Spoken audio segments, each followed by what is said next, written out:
Martha Karolyi humiliates young gymnast. Wait until you see what happens. It's Simone Biles. What you're about to witness will change everything you thought you knew about determination and revenge. Where are you watching from? Let us know in the comments. And don't forget to like, share, and subscribe for more inspiring stories. In just 3 weeks, this rejected teenager would deliver the most devastating comeback in gymnastics history, proving that sometimes the greatest champions rise from the cruelest rejections. Picture this moment.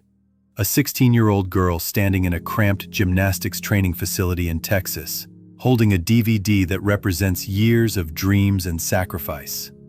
The video contains her best routines, her most difficult skills, everything she's worked towards since she was 6 years old. But when that DVD reaches the desk of Martha Karolyi, the most powerful woman in American gymnastics, the response would crush most athletes. Completely, this kid has no bars. I can't let her come to camp. She can tumble great, but that's it. Those words from Martha Karolyi, legendary national team coordinator, weren't just criticism, they were a death sentence. In elite gymnastics, Karolyi controlled everything. Who made the national team, who went to world championships, who had any chance at Olympic glory. Her rejection meant that Simone Biles, the future greatest gymnast of all time, was being dismissed as inadequate, not good enough, never going to make it. But what Martha Karolyi didn't realize was that she had just lit a fire that would burn down every assumption about what was possible in gymnastics. Simone had been in foster care since age 3, separated from her biological mother, whose drug addiction meant 4 children couldn't be fed or cared for properly. She remembered being so hungry that she watched stray cats get fed while she and her siblings went without food. The pain of abandonment, the uncertainty of never knowing if you'd have a home tomorrow. These experiences had forged something unbreakable inside her. When her grandparents finally adopted her and her sister Adria, it wasn't the end of hardship, it was the beginning of hope. But gymnastics had become her sanctuary, the place where her explosive power and natural talent made sense. Coach Amy Borman had sent that DVD to Martha Karolyi with such pride, believing that any expert would immediately recognize Simone's extraordinary potential. The rejection felt like being abandoned all over again. But this time, Simone had something she didn't have in foster care. She had people who believed in her, and she had something else. She had rage. The kind of anger that doesn't destroy, it creates. Wait until you see how she channeled that fury, because what happened next was the beginning of the greatest revenge story in sports history. Martha Karolyi's dismissal wasn't the end of Simone's dreams. It was gasoline on a fire that was already burning deep inside her. The summer of 2013 would test everything Simone believed about herself. At the US Classic in Chicago, she experienced what she later called a disaster. Falling on bars, grabbing the beam to prevent a crash, twisting her ankle so badly she couldn't compete. Volta Gymnastics World whispered that maybe Martha Karolyi had been right. Maybe this powerful tumbler couldn't handle the mental pressure of elite competition. Maybe she was destined to be just another athlete who looked good in training, but crumbled when it mattered. Observers wondered openly whether her undeniable strength and agility were enough to overcome some inner deficiency. The 17-year-old who had already faced abandonment, rejection, and systemic doubt, now faced the possibility that her critics were right. But champions aren't made in moments of triumph. They're forged in the furnace of failure. Simone made a decision that would define not just her career, but the entire sport of gymnastics.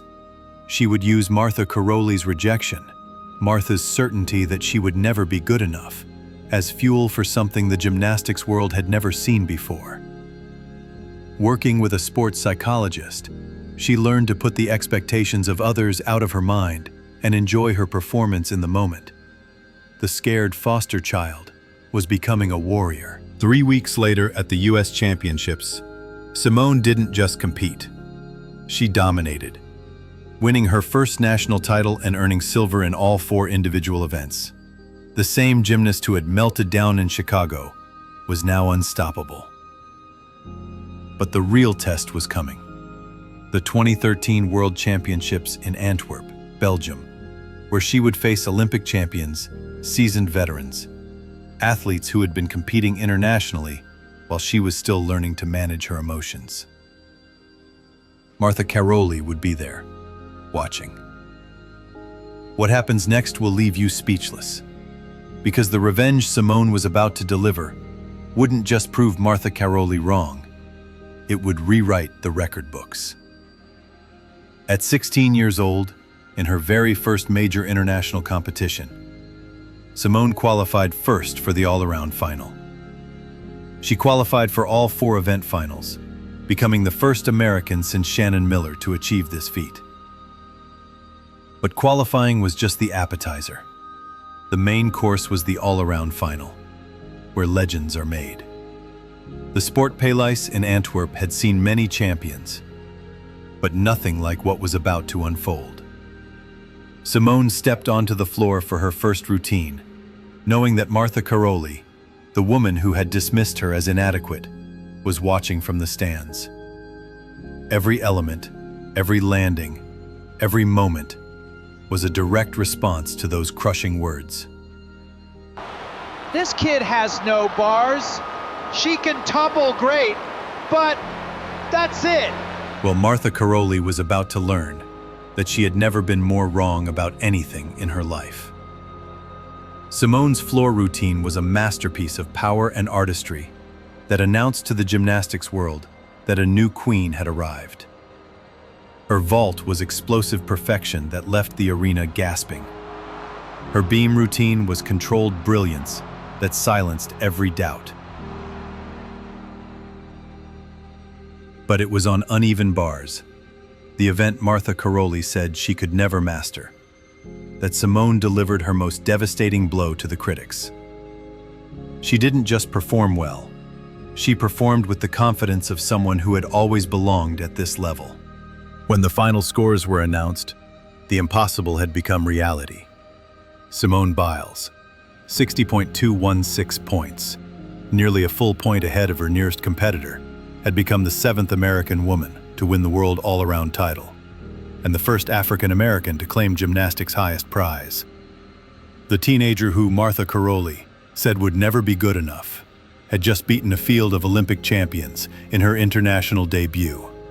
The revenge was complete, but the story was just beginning. As Simone stood on that podium in Antwerp, with gold around her neck, she wasn't just celebrating a victory. She was holding proof that rejection doesn't define you, it refines you. Martha Karolyi, who had spent decades identifying champions, had missed the greatest gymnast who would ever live. But Simone's triumph wasn't just personal. It was a message to every young athlete who had been told they weren't good enough, that sometimes the experts are spectacularly wrong. But wait until you see what Simone did with this momentum. Because that World Championship gold was just the beginning. Over the next decade, she would accumulate 41 major international medals, becoming the most decorated gymnast in history. 5 skills would be named after her, across multiple events, the most for any gymnast ever.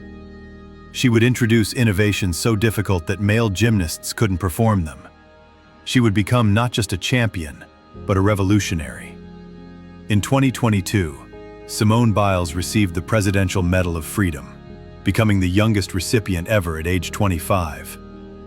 The same gymnast Martha Karolyi had dismissed as inadequate was now being honored by the President of the United States as someone who had transformed not just sports but society itself through her advocacy for mental health and her refusal to accept limitations placed on her by others.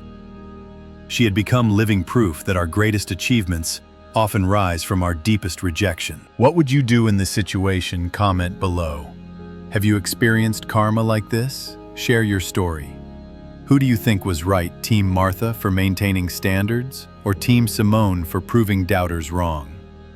The lesson is clear. Sometimes the people who reject us are simply incapable of recognizing greatness when it stands before them. And sometimes that rejection becomes the very fuel that powers us to heights we never imagined possible.